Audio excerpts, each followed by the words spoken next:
대림절 첫 주일인 이 12월 첫 주에 우리에게 더하여 주시는 하나님의 말씀은 신약성경 요한복음 1장 9절에서부터 13절까지의 말씀입니다. 신약성경 142쪽, 신약성경 142쪽 요한복음 1장 9절에서부터 13절까지 말씀 받들어 봉독하겠습니다.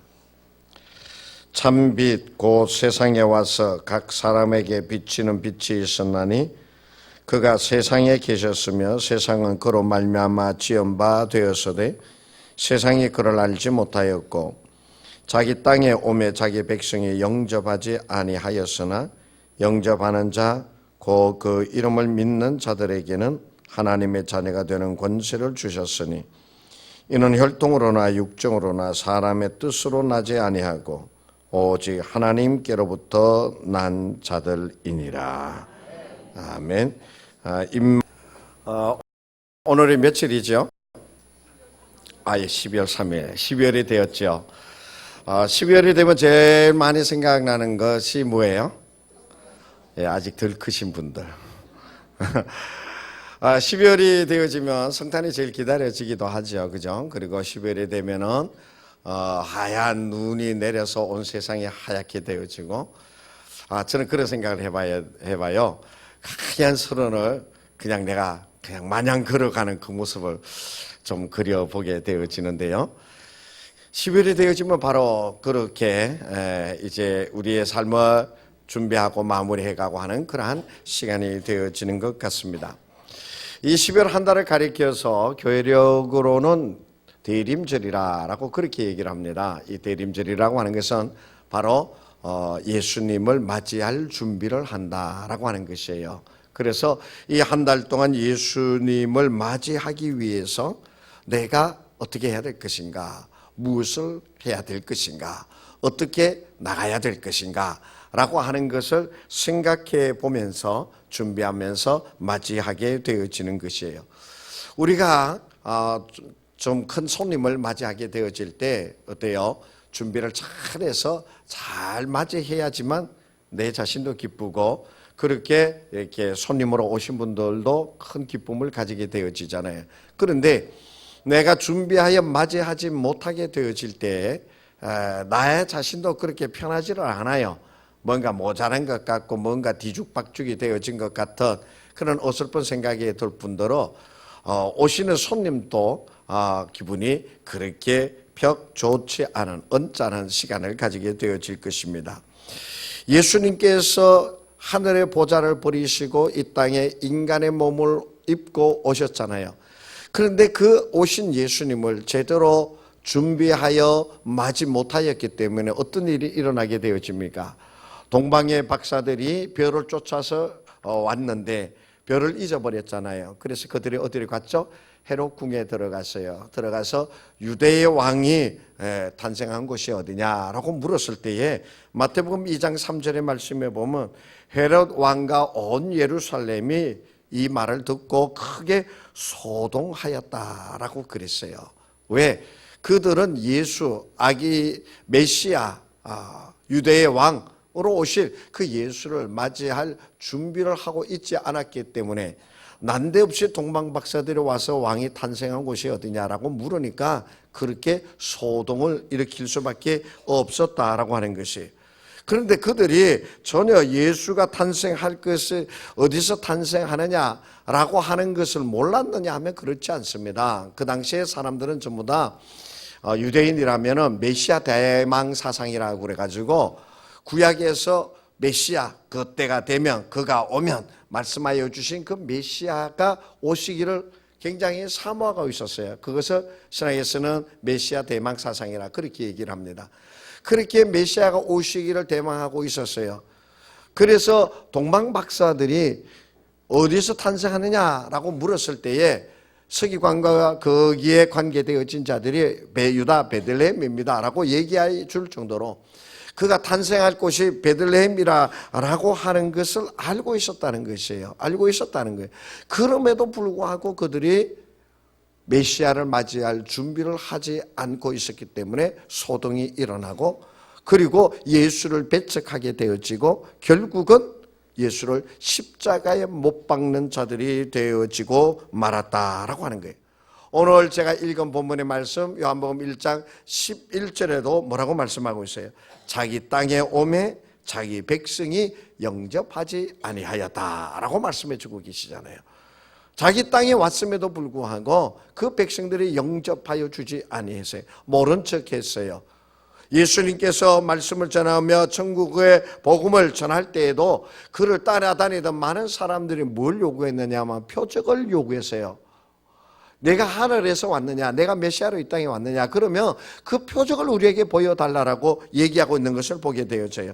마태복음 8장 11절 12절의 말씀에 보면은 바리새인들이 예수께 와서 신란하며 그를 시험하여 하늘로부터 오는 표적을 구하거든.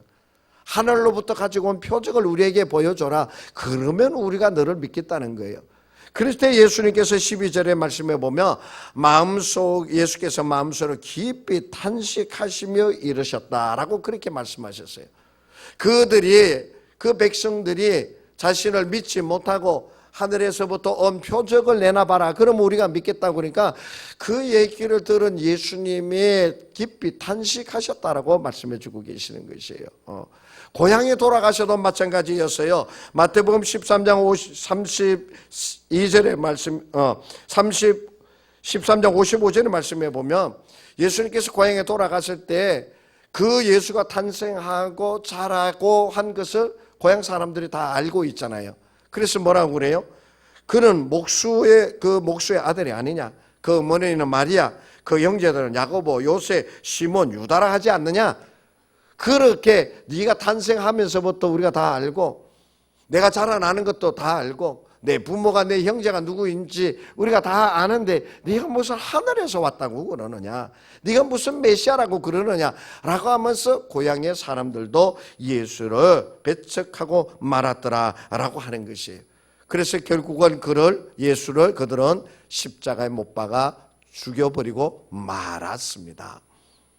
그 결과로 이스라엘이라고 하는 나라는 망하게 되어져서 2000년 가까이 나라 없이 방황하는 민족이 되어졌고 수백만에 이르는 그 이스라엘 민족이 죽임을 당하게 되어지는 그러한 하나님의 심판을 받는 자들이 되어지지 않았습니까?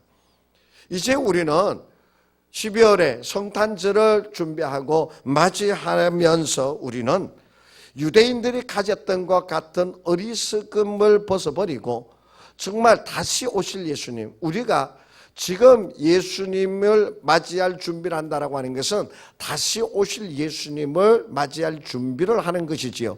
그 다시 오실 예수님을 맞이하여 준비하는 데 부족함이 없는 유대인들과 같이 어리석은 자의 모습이 아니라, 어리석은 자가 아니라 또 예수님이 말씀하여 주신 것처럼 기껏 잘 믿다가 탈락하는 자가 되어지지 않도록 예수님께서 어떤 얘기를 했어요? 열처녀 비유를 해주고 계시잖아요. 그 열처녀 비유가 뭐예요? 10명의 처녀들이 전부 다 신랑이 올 때를 기다리고 있었어요. 다 기다리고 있었어요. 그런데 5명, 슬기로운 5 처녀들은 잔치에 들어가고 미련하다고 알려져 있는 그 5 처녀들은 바깥에 내어 쫓겨서 슬피 울며 이를 감이 있었다라고 하는 것이죠. 무슨 말씀이에요? 그 10명의 처녀들은 다 신앙생활, 오늘날로 말하면 다 신앙생활 하는 자들이에요. 그 10명의 처녀들은 모두 다 교회 다니는 사람들이라 그 말입니다. 그런데 마지막 때에 그 준비가 잘못되어졌기 때문에 미련한 5 처녀들은 탈락해버린 것이에요. 천국 잔치에서 탈락해져 버린 것이에요. 우리가 기껏 한평생 예수를 믿는다라고 그러면서 힘쓰고 애쓰고 정말 자기 자신을 희생하면서 헌신하면서 그렇게 예수를 믿고 따랐다라고 그러는데 그 마지막 때에 예수님께서 다시 오셔서 하시는 말씀, 나는 너를 알지 못하노라. 나는 너를 알지 못하노라 라고 하는 얘기를 들으면 얼마나 낭패입니까? 그렇기 때문에 우리는 다시 오실 예수 그리스도를 사모하고 기다리는 자들로서 우리의 준비가 빈틈없이 되어져서 정말 마라나타 주 예수여 어서 오시옵소서라고 다시 오실 예수님을 맞이할 수 있는 저와 여러분이 되어지기를 간절히 원합니다. 오늘 이 자리에 모인 모든 분들은 한 분도 빠짐없이 다시 오실 예수 그리스도, 주님께서 다시 오실 그때에 예수님을 마라나타 하면서 어서 오시옵소서라고 하면서 맞이하여 영생을 누리는 우리가 되어지기, 한 분도 빠짐없이 그런 우리가 되어지기를 간절히 원합니다. 먼저 우리가 영접하는 자들은, 다시 오실 예수를 영접하는 자들은 어떤 자들이 되어야 되느냐? 준비하고 있어야 된다라고 하는 거예요. 준비가 되어지지 못하면 안 되는 것이에요. 이스라엘 사람들이 메시아가 올 것은 알았어요. 구약 성경을 통해서 베들레헴에서 태어난다, 처녀의 몸에서 태어난다, 그리고 어떻게 죽을 것이다 라고 하는 이러한 예수님에 대한 것을 모두 다 알고는 있었어요. 그런데 알고는 있었는데 그들이 무엇 되느냐? 준비하지 않았다는 것이에요. 오실 예수님을, 메시아를 준비하지 않고 있었기 때문에 결국 그들은 망하는 자들이 되고 말았어요. 마가복음 13장 32절 이하의 말씀에 보면은 이렇게 말씀하고 있습니다. 그 날과 그때는 아무도 모르나니 하늘에 있는 천사들도 아들도 모르고 아버지만 아시느니라. 33절, 그렇기 때문에 너희는 주의하라, 깨어있으라, 그때가 언제인지 알지 못하느니라 라고 말씀해 주고 계세요. 그리스도가 재림주가 되셔서 다시 오실 때는 누구도 모른다는 거예요. 누구도 알 수 없는 거예요. 아버지, 하나님 아버지만 아신다는 거예요. 그렇기 때문에 너희는 어떻게 하라? 주의하라. 언제 오실지 모르기 때문에 늘 깨어 있어서 언제 오시더라도 능히 맞이할 수 있도록 너희는 언제나 준비하고 있으라 라고 그렇게 말씀해 주고 계세요. 우리가 있잖아요, 그런 거 있잖아요.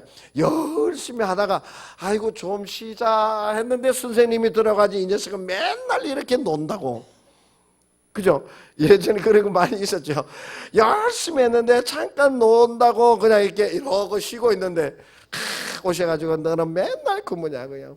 회사에서도 그러잖아요. 와, 이거 좀 쉰다고 책상에 다리 얹어놓고 딱 이렇게 5분 쉬고 있는데 부장이 와가지고 저거는 맨날 저 따위라고.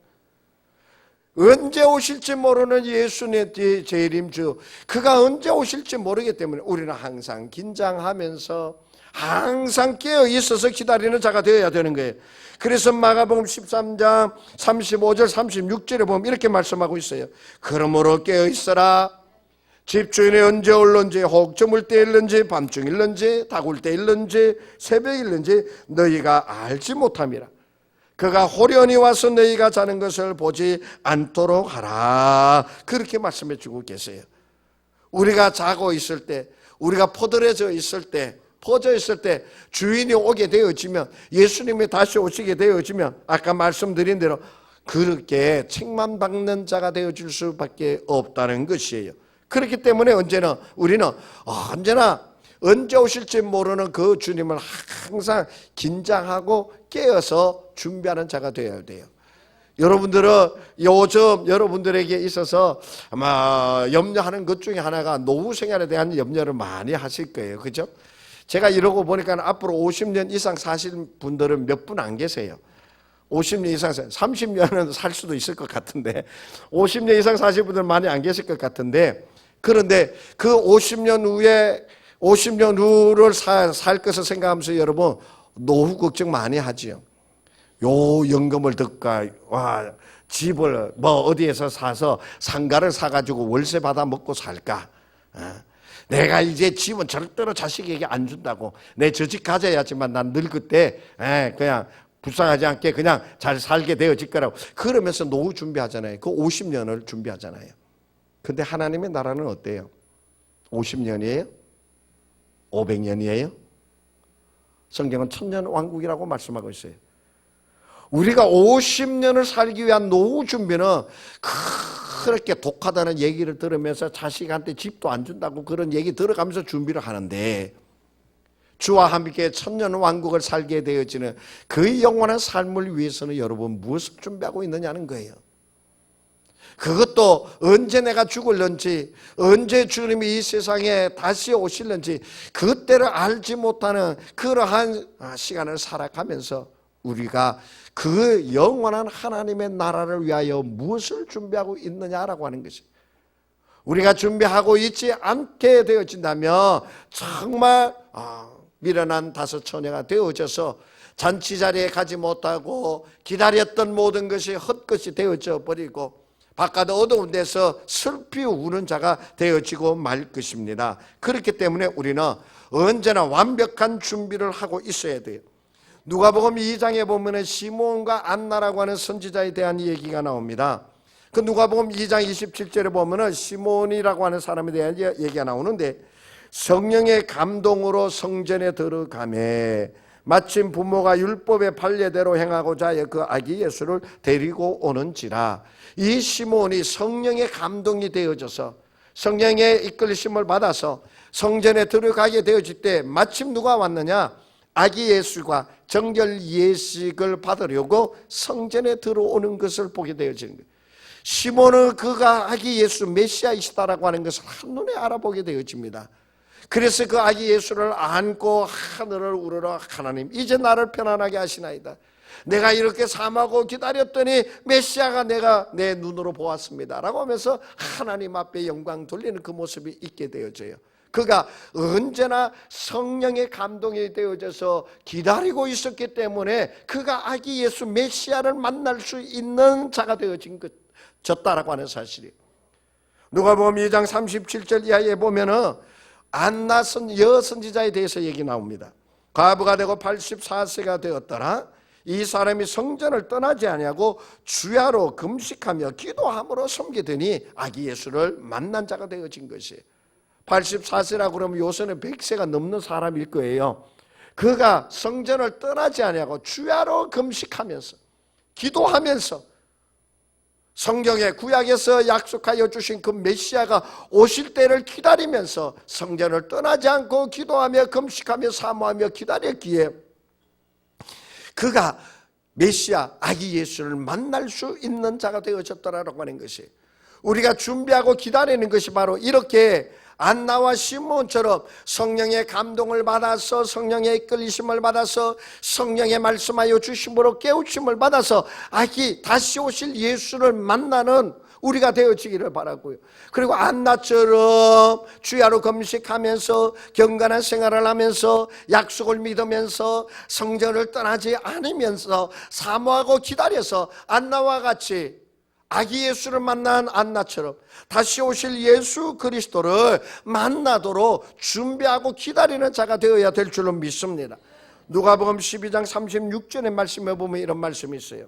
너희는 마치 그 주인이 혼인 집에서 돌아와 문을 두드리면 곧 열어 주려고 기다리는 사람과 같이 되라 라고 말씀하셨어요. 주인이 돌아왔어요. 그래가지고 문을 두드리면 야 나 왔다 문 열어라. 그럴 때 아이고 주인님 오셨으니까 어서 오세요 하고서 문을 째까당 여는 종하고, 주인이 두드리는 거예요. 야 나 왔다 문 열어라. 간간무소식이 계속해서 두드려도 이놈이 어디 가서 잠자는지 아니면 술이 취해서 골아 떨어져 있는지 뭘 하는지 모르겠는데 문을 안 열고 그랬다 그러면 문을 두드리는 주인의 마음이 어떻겠습니까? 얼마나 짜증이 나고 얼마나 성질이 나겠습니까? 주님은 우리에게 말씀하세요. 주인이 돌아와서 문을 두드릴 때 젓가락 문을 여는 종처럼 너희는 준비하고 있으라 라고 말씀해 주고 계세요. 그리할 때 슬기로운 다섯 처녀와 같이 천국 잔치에 준비하여 들어가는 자가 되어지는 것이, 여러분들 아기를 낳을 때 어떻게 합니까? 아기 출산이 다가오게 되어지면 온갖 것을 다 준비해요. 지나가다가 보면은 베네옷 예쁜 거 있으면 저거 샀으면 좋겠다 그러고 정말 보기에도 앙증스러워 요만한 장갑을 사서 모으고 또 요만한 양말도 사기도 하고 그러잖아요. 그러고서 아기가 언제 탄생할는지도 잘 모르잖아요. 그러니까 항상 준비하고 있잖아요. 준비하고 있어요. 저희 집에서는 저희 아내가 큰애를 낳을 때 있잖아요. 배가 아파가지고 막 병원에 가려고 그러니까 우리 어머니가 또 준비를 시키는 게 있더라고요.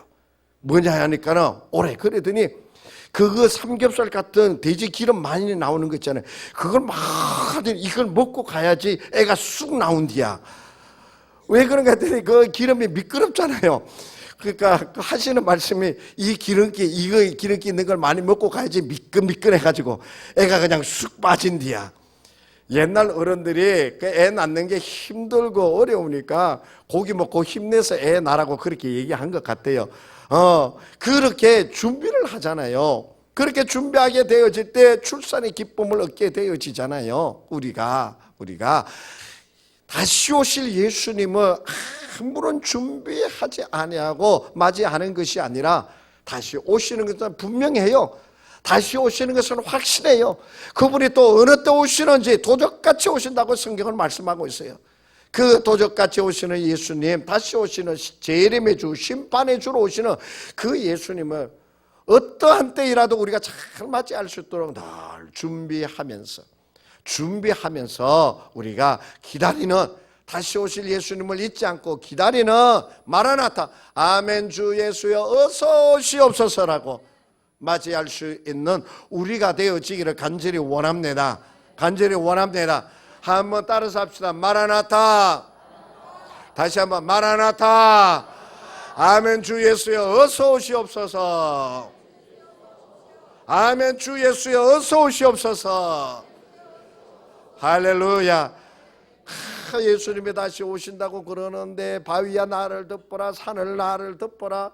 그 심판의 주 앞에 나아갈 수 없기에 두려워 숨는 자가 되어지지 아니하고 아멘 주 예수여 어서 오시옵소서 영접하여 맞이하는 자가 되어지기를 원합니다. 자, 그러면 우리가 맞이하기 위해서는 뭘 해야 되느냐? 저는 있잖아요, 아내가 뭔 일이 있어서 출타를 며칠 동안 할 때가 있잖아요. 예전에 그랬어요. 지금은 좀 가라 그래도 안 갑니다만은 예전에는 좀 다녔었어요. 그래 갔다가 내일 오는 거예요. 아니면 오늘 오는 거예요. 그러면은 그 오기 전까지는 집이 그야말로 경상도 말로 어자꾸 같지요. 신문을 막 펼쳐 있지요. 양말은 여 있고 저 있지요. 사내가 그때 그 애들 장가 가기 전에 남자만 셋이 있었으니 뭐 오죽하겠습니까? 뭐 과일 깎아 먹었으면 껍데기 여 있고 저 있고 그냥 양말은 여 있고 이부자리는 또 그냥 둘둘 말려가지고 한쪽에 탁 이렇게 있고 라면을 삶아 먹은 그릇들은 막 쌓여 있고 막 어자꾸 같잖아요. 근데 오늘 오후에 온다 그러면 제가 있잖아요, 애들 하나 탁 시켜. 야, 너는 방 청소, 너는 설거지, 나는 거실 청소. 그래가지고 아내가 오기 전에 청소를 대강 해놔요. 내가 보기에는 괜찮을 정도로 청소를 해놔요. 왜 해놓을까요?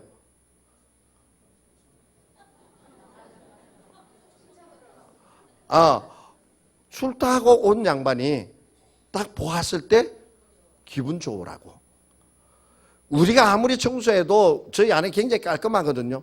우리가 아무리 남자들을 해도 있잖아요, 그 아내가 직접 한 거하고는 비교할 수가 없어요.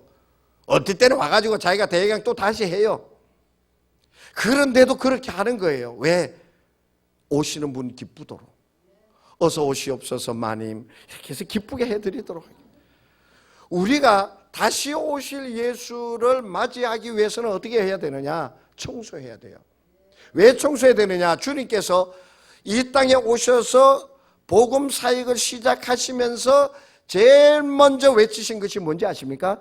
회개하라, 천국이 가까이 왔느니라예요. 회개하는 것이 뭐예요? 청소하는 거예요. 너희의 더러워진 마음밭을 어때요? 깨끗이 청소하라라고 말씀해 주고 계시는 거예요. 그렇게 하면서 기다려야지 아무리 잔치에 참여한다 하더라도 깨끗하게 준비되어지고 청소되어지지 못하면 쫓겨나는 거예요. 마태복음 22장의 말씀에 보면은요, 왕이 자기 아들의 결혼식을 준비를 하면서 사람들을 오라고 그랬어요. 그런데 안 온 거예요. 그러니까 이 왕이 부하들을 풀어가지고 길거리로 다니면서 사람들을 데려다가 이 잔치 자리를 채우라고 그럽니다. 강권하여 내 집을 채우라 그러는 것처럼 그 골목마다 다니면서 길을 다니면서 사람을 막 모아다가 끌어다가 잔치 자리에 채워요. 그래서 이제 이 임금이 혼인잔치 자리가 얼마나 채워졌나 하고서는 밖에 나와 보시잖아요. 그런데 그 중에 저쪽 구석에 앉아있는 한 사람을 봅니다. 그는 그릉뱅이 옷 그대로 입고 남들은 그런 대로 옷을 잔치에 어울리게 옷을 입고 왔는데 그는 그릉뱅이 모습 그대로 와가지고 앉아있는 거예요. 너는 어찌하여 예복을 입지 않고 왔느냐는 거예요. 너는 어떻게 잔치 자리에 오면서 그 모습으로 왔느냐는 거예요. 너는 아무것도 청소하지 않고 더러운 그 모습을 어떻게 이곳에 오려고 그랬느냐. 안 된다는 거예요. 저 밖으로 끌어내어 버리라. 그는 잔치 자리에 참여하지 못했습니다. 그는 잔치에 들어갈 줄 알았지만 그 옷이 예복을 입지 못한, 준비되어지지 못한 자였기 때문에 그는 쫓겨나는 자가 되어져 버리고 말았던 것이에요. 그렇기 때문에 우리는 어떤 준비가 되어야 되느냐. 요한계시록 21장 2절에서 말씀하여 주시는 것처럼 내가 보매 거룩한 성 새 예루살렘이 하나님께로부터 하늘에서 내려오니 그 준비가 신부가 남편을 위하여 단장한 것 같더라. 신부가 남편을 위하여 단장한 것 같더라. 신부가 결혼할 때 어떤 모습으로 준비합니까?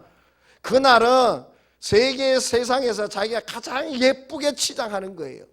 예쁘게 치장. 예전에는 이 결혼하는 아가씨들이 그냥 우유백을 가지고 대중탕에 가가지고 막 우유 마사지를 하고 그랬었나 봐요. 그게 한때 말썽이 된 적이 있었어요. 얘기거리가 된 적이 있었어요. 우유로 가지고 막 먹는 게 아니고 그것 가지고 막 마사지 해가지고 보드랍게 한다 했었고 뭐 온갖 준비를 다 하잖아요. 전에 제가 결혼 주례를 하는데 주례를 하려고 딱 보니까 신부가 안 온 거예요. 아이고 10분이시나 20분이시나 신부가 도대체 왜 안 오냐고. 그러니까 서울에서 신부 화장을 내려오는데 차가 막혀가지고 정말이에요. 여기 계시나? 30분이 됐는데도 안 온 거예요. 신부가. 정말 있었어요. 얼마나 예쁘게 하려고 결혼식을 30분에 놓쳐와요. 그래가지고 그때 또 제가 또 기지를 발휘했지 않습니까? 축가를 먼저 해버렸어요. 신랑 신부 입장도 안 했는데 축가 먼저 하고 신랑 신부 엄마 나와서 인사하라고 그러고 뒤에 할 거를 전부 다 앞에 해버리고 보니까는 30분쯤 됐는데 와서 입장 끝 나가. 그리고 끝났어요. 그래가지고 사진까지 찍는데 1시간 만에 다 끝났어요. 그게 30분 늦게 왔는데. 그러니까는 사진사가 저보고 그랬어요. 목사님 다 최고라고. 와 어쩜 이렇게 하냐고. 제가 좀 그랬습니다. 그렇게 신부가 결혼식 때 가장 예쁜 자가 되어지기를 원하잖아요. 그런 것처럼 너희가 청소하고 준비하라는 거예요. 너희의 가장 아름다운 모습을 다시 오신 예수가 보게 하라는 거예요.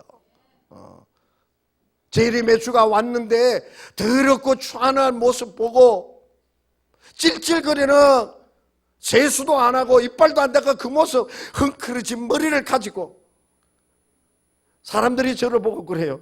목사님은 팔색조 같다는 얘기를 해요. 왜냐하면 주일날 강당의 상에 딱 서는 거 보면 이만한 번듯한 사람이 없다는 거야. 그런데 평일날 하고 돌아다니는 거 보면 머리도 엉망이고 저게 목상가 싶기도 하대요. 제 마인드는 그래요. 주일날 가장 멋있게. 평상시에는 내가 편한 대로 다니지만 주일날만큼 내가 편하지 않더라도 가장 완벽한 모습을 갖추려고 애쓰는 시간이 바로 이 시간이기도 해요. 주님을 우리가 맞이할 준비를 할 때 바로 그런 준비가 있어야 된다라고 저는 생각이 되어져요. 언제 오시더라도 깨끗하게 청소되어져서 준비하는 그러한 우리가 되어지기를 간절히 원합니다. 그렇게 준비하여 영접하는 자는 하나님의 자녀가 되는 권세를 더하여 주신다고 본문은 말씀하고 있어요. 하나님의 자녀가 되는 권세. 이 하나님의 자녀가 되는 권세가 뭐예요? 어둠을 이기고 빛으로 향하게 되어지는 권세입니다.